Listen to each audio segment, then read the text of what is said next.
Yesterday, one of my friends on here tagged me in another mom's video who had to save her baby's life from SIDS 7 years ago, and I wanted to share my story of how I just had to do this as recently as last month. If you've been following me for longer than a couple months now, you know that I used to post mom and birth content as well. And I stopped posting that content when my daughter was born, because at 1 week old, she died in my arms at the park.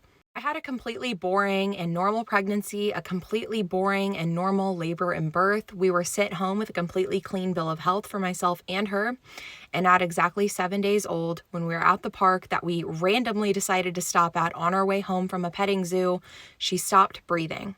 I noticed before she completely stopped breathing that she was kind of like gasping for breath, and that's when I started paying attention. In the 30 seconds it took me to run from the bench I was sitting at to my car, she was already completely purple and lifeless, no pulse, and I had to start resuscitation. After I got her alive and breathing again, I just kept stimulating her as much as I could to try to keep her breathing because she would not breathe on her own even still.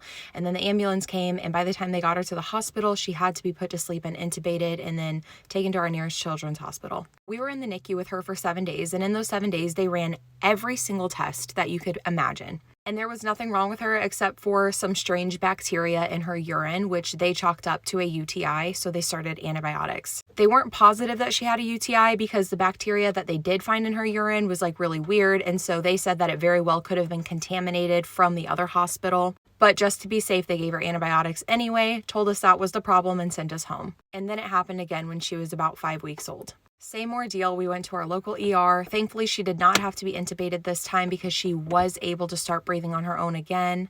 We were taken to our local children's hospital, PICU this time. They ran all of the tests and found absolutely no cause. We were once again sent home with absolutely no answers and just hope it doesn't happen again. We had a follow-up with her pediatrician, and then that's when her pediatrician let me know of this phenomenon called ALTI. And it's essentially when babies just survive SIDS, whether it be through outside intervention, like how I had to give her CPR the first time and this mama had to give CPR, or they just start getting better on their own.